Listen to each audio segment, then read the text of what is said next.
Hello again and welcome back to The Front Row, a minor production of the First Congregational Church in South Pekin, where our intent is to bring snippets from our Sunday morning message into your week. Today we wrap up our conversation around the spiritual discipline of prayer.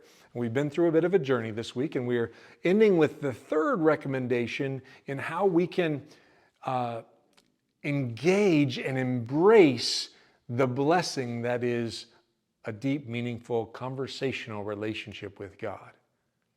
And the third way that we can do that is we can embrace the reality that we have been called into this relationship to fulfill the creation mandate and to become co-laborers with God. In 1 Corinthians, Paul is talking to the church in Corinth, and he's saying, we are co-laborers with God. We are walking alongside him in the evolution of his kingdom. In Genesis chapter 1, we are given the creation mandate alongside Adam when he is told to go forth and multiply. When they are to subdue the earth. This idea of being co-laborers with God in the creation of his kingdom is a powerful concept, one that has been lost on me for much of my life. For much of my life, even though I've been a follower of Christ, I've been a follower of the way, I've had a strong developing belief in God, I've kind of had this view that the universe is closed, that God's got it all figured out, it's all fixed, and I just need to kind of ride along with it. Whatever will be, will be. Que sera, sera.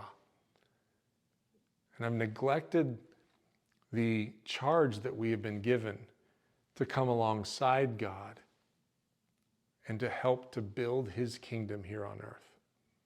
When you look at the lives of the Old Testament characters, whether it be Moses and his salvation, his prayer for the saving of the Israelite people when God wanted to wipe them off the earth. When we look at the story of Sodom and Gomorrah and how things were delayed. When we look at its conversation with Lot. When we look at even the prayers of King David. And then we get into the New Testament and we see how Jesus prayed and how the disciples prayed and how healings happened and how the trajectory of the future was changed through prayer. And realize that we have been called into that same relationship, into that same conversation, to be co-laborers with God and to, by his will, to ask for and to seek a change in our world. I don't have it all figured out. It's not some magic wand or magic potion or some mystical thing. There's a mystery about it for sure. But I do understand, and I'm growing in my understanding of how you and I are being called to participate in it. And we need to embrace that co-laborer, co-creator, little c, mode that we've been called to, and it happens in the place of prayer. The discipline, the spiritual discipline of prayer. That's a pretty big deal.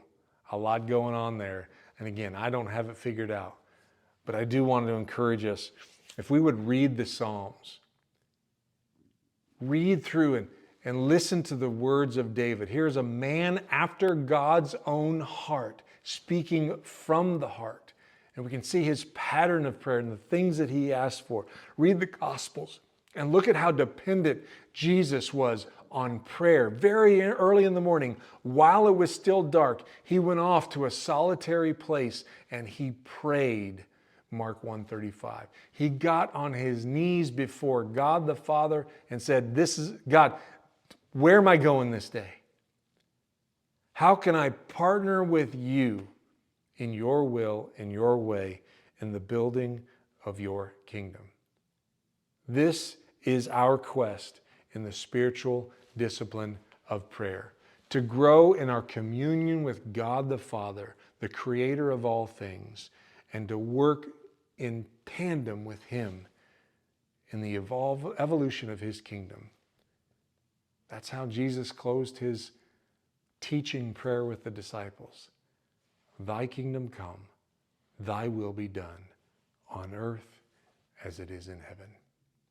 I hope this conversation is encouraging to you, There is no way we can do anything beyond just a minor scratch of the surface, because this is such a deep conversation. But I hope that through these videos and this conversation, you might embrace our need to develop the spiritual discipline of prayer. Love you guys. Blessings to you. Have a fantastic rest of your day. Bye-bye for now.